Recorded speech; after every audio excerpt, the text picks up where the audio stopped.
The Wall Street Journal NBC News poll today, the highest percentage ever of Americans, 6 in 10, said that the removal of Saddam Hussein from power was not worth the price we have paid in blood and treasure.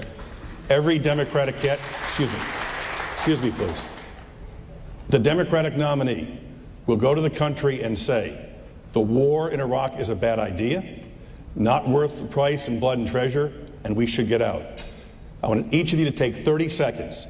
Will you go to the country, Senator McCain, and say, the war was a good idea, worth the price in blood and treasure, and we will stay? It was worth getting rid of Saddam Hussein. He had used weapons of mass destruction, and it's clear that he was hell-bent on acquiring them. The most notorious of Saddam's crimes was the massacre at Halabja, a Kurdish village where more than 5,000 civilians were wiped out by chemical weapons in 1988. At his arraignment in Baghdad, Saddam replied, "I've heard talk about it, but I have no direct knowledge."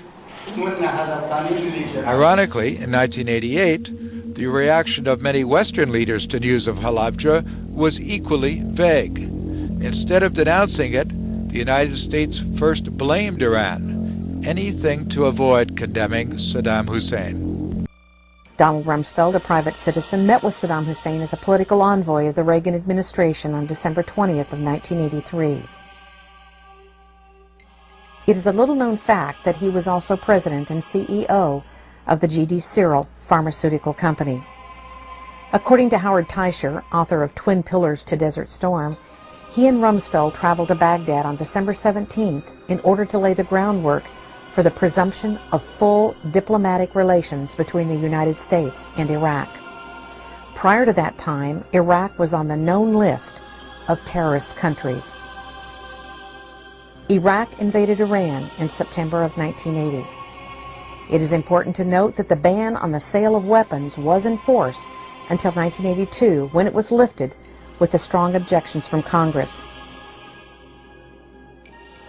The U.S. began the transfer of helicopters to Iraq in December of 1982. The Reagan administration began secretly allowing Jordan, Saudi Arabia, Kuwait, and Egypt to transfer United States weapons, including howitzers, Huey helicopters, and bombs to Iraq.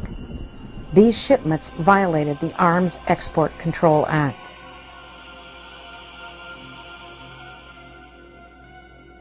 From 1985 through 1989, the Department of Commerce licensed 70 biological exports to Iraq, including approximately 21 batches of lethal strains of anthrax, shipments of weapons-grade Clostridium botulinum, and West Nile fever virus. In April of 1988, the Department of Commerce approved the shipment of chemicals used in the manufacture of mustard gas. The U.S., with the approval of the CDC and the Department of Commerce, armed Iraq illegally from 1985 through 1989.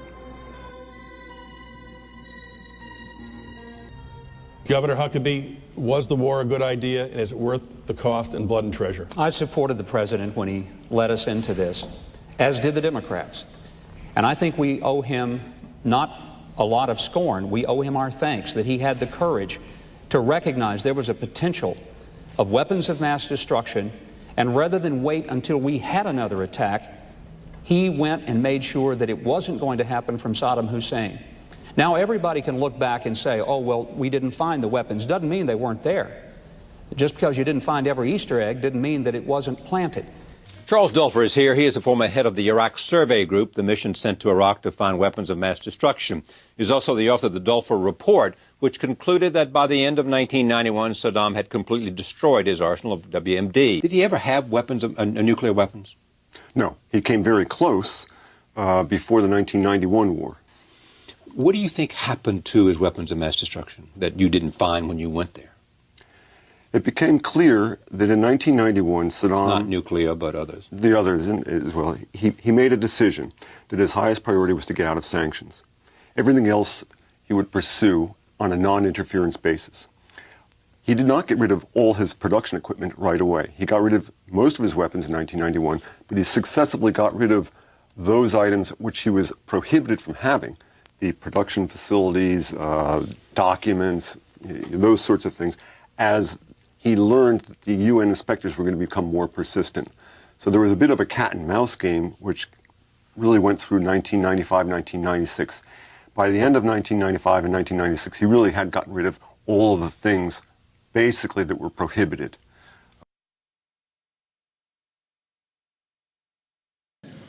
You ask yourself why inspectors left in 1998. Well, let me tell you, they were not kicked out by Saddam Hussein. That's mythology. They were ordered out by the United States government. They were ordered out after the United States government used the weapons inspection process to facilitate a crisis, a confrontation that then resulted in the United States ordering the inspectors out of the country and then using the removal of inspectors as an excuse to begin bombing. A bombing campaign that was empowered by intelligence information gathered by the inspectors. Of 97 sites bombed in Operation Desert Fox, 86 dealt with Saddam Hussein's security, all of which were derived from intelligence information gathered by inspectors. The United States failed to get rid of Saddam Hussein, but what they did do is kill the inspectors. Because having been exposed as nothing more than a front for American intelligence collection, the Iraqis weren't about to let the inspectors back in. And that's the situation we faced from 1998 until just recently, November of 2002, when inspectors went back. And now we have inspectors back. You know, prior to inspectors returning, it was possible for people to make a case for war against Iraq by citing Iraq's non-compliance and by citing the fact that Iraq refused to allow inspectors back in.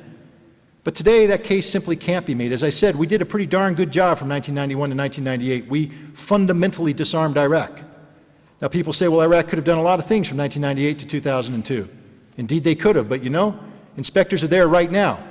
Every single site cited by the CIA and the U.S. government in the fall of 2002 as being evidence of Iraq's continued work in weapons of mass destruction. You remember the briefings, Donald Rumsfeld and other up before you on American TV, showing you the photographs of factories that Iraq was rebuilding. Every site has been inspected by inspectors to date, and no site has been found to be doing anything of a prohibited nature. Is the Republican Party better off than it was 8 years ago? I don't think we'd say it's better off than it was 8 years ago. To be truthful, I think the 8 years that you've seen, and I don't blame that on President Bush. I blame that on Washington. He was hit by something which completely took his agenda off course, and that was the Iraq conflict and the attack of 9/11 and Afghanistan. All these things came together. He did something for our party that was important to do, which is to show that when someone attacks America, there will be consequences.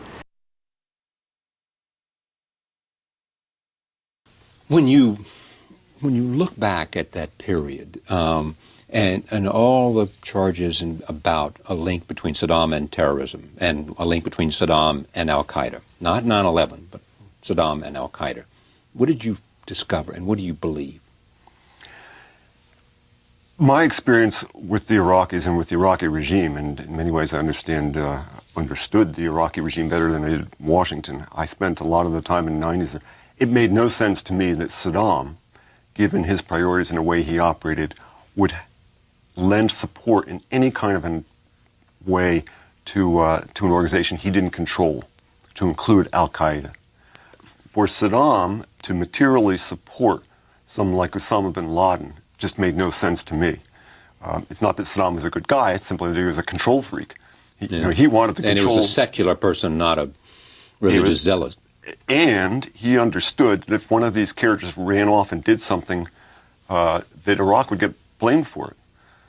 You know, there's no return address when Osama bin Laden does something. You don't know who to blow up in response. Right. There's no nation you can go to, but you know where Baghdad is. Well, that's in fact what happened.